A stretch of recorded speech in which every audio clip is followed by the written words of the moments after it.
What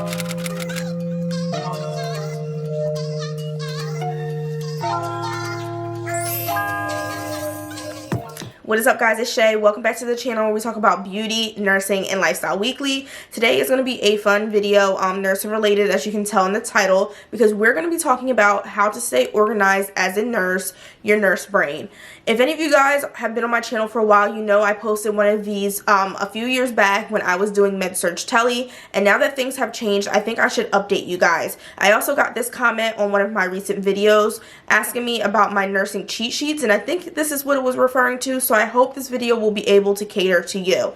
So if you guys are interested in seeing my report sheet, my nurse brain, my cheat sheet, whatever you call it, make sure you stay tuned and let's go ahead and get started. Okay, guys, so we're going to go ahead and start talking about your nurse brain. So let's just cover some ground rules because we always have to discuss what is important about this tool. So the first thing I always tell people is your nurse brain should make you work smarter and not harder. And one thing I always tell people is you should not be spending like 30-40 minutes putting information on this paper. Absolutely no way. It should be helping you keep your day organized. It should be helping you keep the flow of things, but it should not be taking up your time from patient care, from patient safety, and etc. So sometimes I see my new grads writing down their stuff for the day, and they've been at the computer for like 40 minutes, and I'm like, are you charting? And they're like, no, I'm writing down my orders. And I'm like, it should not take you that long. So I always try to find ways for you to be as productive as you can be, and that's what this sheet should do. If you find yourself putting more effort in this sheet than you are at patient care, then you might have to bag back from it from a little bit until you can figure out how to make it work for you. The second thing I also address is you have to consider HIPAA regulators when you're creating your nurse brain. We'll get into that as I'm showing you guys my paper, but one thing I have learned is if you're not going to keep that paper on you 24/7, it should not be floating around. It should not go home with you. It should not step outside the hospital. It should be there for your shift and it goes into the shredder afterwards, and that's that. And the next thing I also have to address too is your priorities on your nurse brain will depend on where you work. So with that being said, we'll go ahead and jump right into it. And I'm going to actually post mine on the other side of the screen as I begin to talk to you guys about it. Alright guys, so we're going to go ahead and discuss the elements of my report sheet. If you see me look down, I just have mine on my iPad so I can kind of keep you guys grounded on what is going on. But I'm also, like I said before, going to post it on this side of the screen so you guys can take time to follow me throughout this. So the first thing you guys are going to notice about this sheet is it has 4 sections. This is where I talk about tailoring it to your specialty and to your unit. So my patient to nurse ratio on the current floor I work on is 4 patients to 1 nurse. Your max is 5 patients to 1 nurse. Of course, if you work on ICU, you're going to be able to condense this. You probably only need 1 or 2 sections, and you'll be able to add additional sections in here as you go. If you work on med-surg, which I have worked before, this sheet will not work for you. You max at like 6-7 patients, so you're going to need a sheet that's able to condense and hold on one piece of paper 6 to 7 patients. So let's go ahead and just talk about some of the elements. So you guys see in the top corner, the first thing you see is patient label. So this is where we're going to talk a little bit about HIPAA. I particularly like to put on my nurse brain the patient labels from the chart. That way I have the patient's name, their date of birth, their age, and their medical record number in case I need to read it off to someone, whether I'm on the phone or doing something throughout the day. Now with that being said, as I said before, the sheet stays with me 24/7. If it is at a station, it is turned upside down, and when I'm done with the sheet, it goes in the shredder. You cannot leave these papers laying around, just like your S-bars. You can't take them with you to the lunchroom and leave them on the desk. They have to be secure because this is patient information. Now, one thing I used to do when I did work med-surg is I was able to kind of, since it was such a busy paper with so much patient information, I used to use patient initials in their medical record number. The medical record number is still a patient identifier, but at least if you have initials on there, it's least likely that somebody can look right at your paper and specifically know, like, say a patient family member's at the nurse's station and they look over and they see the patient family member name. At least you don't have to worry about that when you're using initials. So just be wise when you're using this paper. I like the patient label because I have the medical record number, but there's other ways you can do it where you can still, you know, keep the information at bay, but always make sure these papers go into the shredder after you are done with them. So right next to the patient label, you guys are going to see I have DX. DX is a short term for diagnosis. I always like to have on there why the patient is there. So what was their chief complaint, or what was the main reason they came into the hospital? This is going to be important for their plan of care. It's going to be important for you, like if you're in like a code, that's the first thing everyone asks. What was this patient here for? So it's important to know. You guys might think that sounds so silly and simple, but I will tell y'all, so much stuff happens to patients while they're in the hospital. It will get lost in the sauce that Susie Ann came in for shortness of breath, because then she got this, she got that, she got he, she got she. It's just a lot. So I always make sure I put either the chief complaint or the admission diagnosis on my paper. Alright guys, I'm going to try to breeze through the rest of these because I am going to show you a completely filled out block just so you guys can see what I do when I'm at work. So my top things I have up there, I like to call my top priorities. I mean, there's lots of priorities working on a cardiovascular unit, but the main thing I like to see is, do my patients have a tele order or a heart monitor order, and what kind of labs do they have ordered for the morning? I like to say these are my morning priorities because as the day goes on, I get more priorities, but these are my morning priorities coming into the day. So the labs, I like to basically write down here what labs they have ordered, and say I come across a patient that doesn't have any labs ordered. I work at an institution where if the labs aren't drawn by 8:30, it is the nurse's responsibility. And while I love to do labs, I feel like it's made me such a better phlebotomist and a nurse to be able to do labs, because the more you do, the better you get, and then you can get those hard sticks.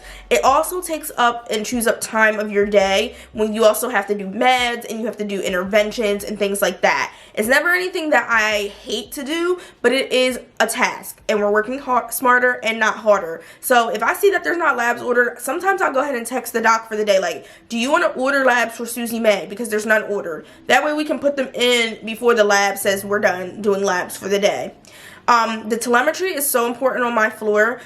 We are able to interpret and go in and go back and see rhythms, but we also have a centralized monitoring system, or a person who watches our patients on the monitor, and that way you can like confirm rates and rhythms with them. They have a lot more probably experience, I feel like, than us too, with seeing all types of different rhythms, because that's literally their sole job. So I like to use my resources at work. I love my monitor techs. I call them and confirm that my patients are on the monitor, and I confirm what their morning strip is equals what I interpreted. You will have instances where sometimes maybe you don't agree on what's interpreted. That's okay. That gives you the opportunity to, you know, talk to the doc and see what they think. And then you also have times, guys, I always call and confirm my people on monitors now, because one time I had a patient that was on the monitor. I was watching them all day. They were admitted overnight, but I guess they forgot to admit them overnight. So we knew a patient was on the monitor, but the people in the monitor tech system did not know who the patient was. So that is a safety risk. So that is big, and that's something that is extremely important, and that's why it's on my priority list to put there to make sure I handle that. As you guys drop down, you'll see the med section. When I first started as a nurse, especially on med surg, I did not write down every single med that I was giving during the day because I felt like it was tedious, especially having 6 patients. It was too much. But as I moved over to cardiovascular, I found out that it was super important that I wrote down the meds, because people were on things like Lasix and, you know, anticoagulation. People will ask you all day, what anticoagulation is this patient on? Because it's a cardiovascular floor and we treat AFib. They'll ask you how many times a day do they take Lasix, and that's just stuff like I'm not going to remember for 4 patients off the top of my head, but if I can look at my nurse brain, I can be able to tell you. So I now write my meds down, and I will show you guys. I encourage new nurses to do it so you at least know what you're giving and why patients are taking what they're taking, but I know it can be super consuming when you're on med surg units. So even if you're on a med surg unit and you don't write down every single med, if there's like critical meds or very important meds, cardiovascular meds, Parkinson meds, things like that, I would write those down and just keep the times of your other meds so you know what you're giving. I also write my drips on the side. I'll show you guys that in the filled out sheet. As we go to the bottom, I love to use this acronym called APE. APE helps me stay on track with my charting. So A stands for the daily head-to-toe assessment. So I use that to make sure that I'm completing my assessment for the day. It can get very busy. I usually like to do my assessment right after I see the patient, but it doesn't always happen in nurse world. I stands for my intravenous access or IV access. Everyone should have IV access, and everybody's IV access should be charted on. So I like to make sure that I put that on my list. Therefore, if I have someone that does not have IV access, I make that a priority during my day, because you never know when things can go south and you need a line to, you know, get that patient at bay. P stands for plan of care. This can vary for institutions. At the current institution I work at, you have to fill out a care plan for the day, but it's very simple. Some places you go, you open the chart to the care plan, you sign that off for the day. Every place is different, but I think most places have a plan of care. And E is for education. So I always like to chart that I did my education for the day. Education can be tedious. I know a lot of nurses don't like it, but it will save your behind in the event that something happens to your patient, because it shows that you provided the information to your patient that they needed to know, and whether they verbalized understanding or they did not understand, they will look at the chart to see if that occurred. So just be mindful. I'm one that complains about it too, but it is super important to your patient care. Okay guys, I hope that wasn't too long, but now we're going to get into the fun, which is my actual filled out part of my nurse brain. So I'm going to pop that on the screen right here. I also have my iPad again so I can go through everything with you. So you guys are actually able now to see the elements that I was talking to you about filled out on an actual patient. Even though this is a fake patient, you guys know HIPAA. I made everything on this piece of paper up, so if it don't make sense, fine, but it probably does. But still, this is exactly how I would fill this out at work. So you guys see, I start patient label. Y'all see it's up there. I put the little drawing of the medical record number. You can also, another thing I used to do is I used to take a black Sharpie and cross out the last name. So that way you only have the first name and the medical record number. So, but whatever you do, as long as you're keeping this paper with you, you should be on the safe side. You guys see my code status right at the bottom of the patient label, and then you see my diagnosis, rapid AFib. So that's originally what my patient came in for. That was the original complaint. I can put also under there palpitations. That'll tell me what the chief complaint was. Like, how did we know the patient was in rapid AFib, where they were having palpitations at home? So that helps when you're getting information and giving information throughout the day. You guys see I highlight labs, I highlight tele, because this means I have orders for them. Once I go and check mark, that means I've confirmed or the labs have been drawn. So once I get my labs back, I'll check mark that or I'll cross it out. And once I confirm my patients on tele, and I also chart the tele, because you do have to chart it in your assessment, I will check that and cross that off also. You guys see I have my meds on the next section. Those three little dashes are like, say you have AccuChecks or blood sugars. I like to write those down so I can see what they are throughout the day. And you guys see I have my meds listed. I have the little numbers like 10 o'clock, 12 o'clock, 2 o'clock, etc. highlighted. That way I can just cross them out as I do them. On the side, I have a heparin drip and I have a cardizem drip. So we get lots of drips on cardiovasculars. Heparin, cardizem, amiodarone, nitro, things like that. Some of them are titratable, so I have to make sure I put them on the side.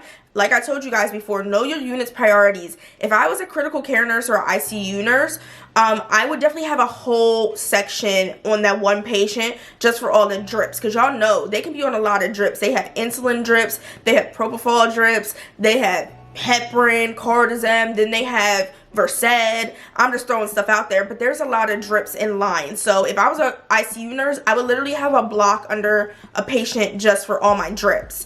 As you guys move towards the bottom, you see I have my AIPE. The 12 and 4 next to the A is because on a cardiovascular floor, you have to do a focused cardio assessment every 4 hours. So that's going in, checking the patient's rate and rhythm, listening to their heart and eyes and lungs too, checking their pulses, things like that to make sure they are not declining throughout the day cardiovascular wise. And you guys also see that I have stuff in pink. So I use a different color to write down the daily tasks that aren't already on this sheet. So example, I have a PTT, that's one of the blood draws for heparin at 12. I put that on there. Foley care, Sally Mae or Sally Sue, whatever I named her, has a Foley. Calf tomorrow. So this kind of gives me an idea of what to add to like my S-bar sheet. And then physical therapy is on the list for today too. And then all the way at the bottom, you guys see cardio and palm, and I put a box. That just means that there's still open consults. So those are people that are due to see my patient for the day. Okay guys, so I know that was a lot of information real quick and I probably talked super fast, but I wanted to make sure I was able to share this information condensed for you guys so you're able to kind of take some of the things I do and use them to keep you organized through your day. Now, a lot of people have been asking me for this sheet. This sheet is nothing special, y'all. I will send it to you if you ask me for it, but I encourage people to make their own because you'll really be able to tailor what you need for your particular specialty, for your particular style. Some people don't need all this. Some people, this is too much on a paper. So you will be able to make your own. I simply went to Microsoft Word to make this. I think I created a table and I just added in all the letters. And then I photocopied this sheet so I have a sheet every time I go to work. So it's literally that simple. I don't mind sending it to you guys. I didn't post a link because, like I said, everybody's sheet is going to be different and catered to them. But if you are interested in it, let me know. Maybe if I get enough people to ask for it, I'll just post a link down in the description box. So we're going to go ahead and close here, guys. I want to thank you guys so much for tuning in to this video on how I stay organized as a bedside nurse, my nurse brain edition. I hope this is what you guys are looking for. I hope that this was able to give you guys some insight on how to make your day smarter and not harder. That's literally going to be the logo for the day. If you guys want more videos, make sure you leave information down below. Comment down below, do you use a similar sheet at work if you're already a nurse? Do you use something different? Do you not use anything at all? Because I know some people just won't use anything because they feel like it's just extra. But I just find that this is the easiest way, just for my personality and the way I do nursing, to keep everything on task. So thank you guys so much for tuning in. Make sure you subscribe and I will see you in the next video.